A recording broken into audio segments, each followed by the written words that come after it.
Mithun Reddy arrest వైసీపీకి ఇంత పెద్ద షాక్. మిథున్ రెడ్డిని ఎందుకు అరెస్ట్ చేశారు?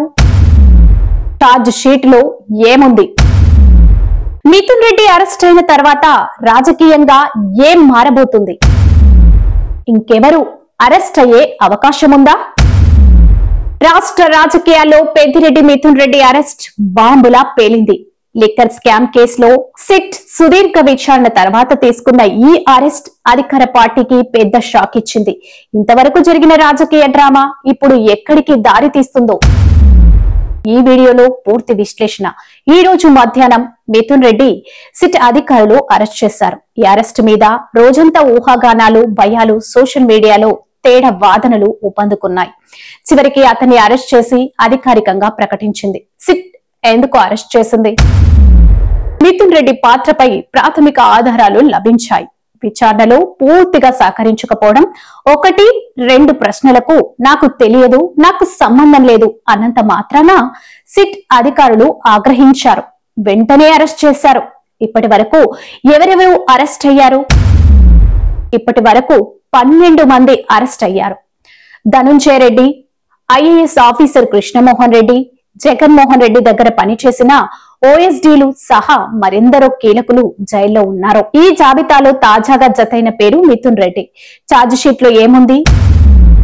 సిట్ కోర్టులో దాఖలు చేసిన 302 పేజీల ఛార్జ్ షీట్ లిక్కర్ స్కామ్ లావాదేవీలు, కాల్ రికార్డులు, బ్యాంక్ స్టేట్మెంట్ల ఆధారంగా రూపొందించారు. మిథున్ రెడ్డి పాత్ర ఇప్పట్లో పూర్తిగా క్లియర్ కాదు, కానీ తదుపరి ఛార్జ్ షీట్ లో మరింత సమాచారం ఇవ్వనున్నట్లు చెప్పారు. వైసీపీకి ఇది ఎంత పెద్ద షాక్! ఈ అరెస్ట్ వల్ల వైఎస్ఆర్ కాంగ్రెస్ పార్టీలో అసహనం పెరుగుతుంది.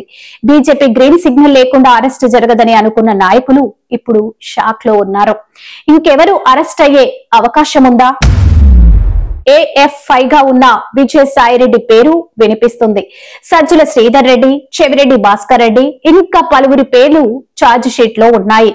అంతిమంగా జగన్ పేరు కూడా కోర్టు పుస్తకాల వరకు చేరుతుందా అనేది ఒక పెద్ద ప్రశ్నగా మారింది. ఎక్సైజ్ శాఖ మాజీ మంత్రి నారాయణ స్వామి స్టేట్మెంట్ లో కీలకంగా మారబోతుంది. ఇప్పటి వరకు 268 మంది సాక్షులు విచారణకు వచ్చారు. సుమారు 62 కోట్ల ఆస్తులను సిట్ జప్తు చేసింది. మిథున్ రెడ్డి అరెస్ట్ అయిన తర్వాత రాజకీయంగా ఏం మారబోతుంది? ఇంకెవరు అరెస్ట్ అయ్యే అవకాశం ఉందో?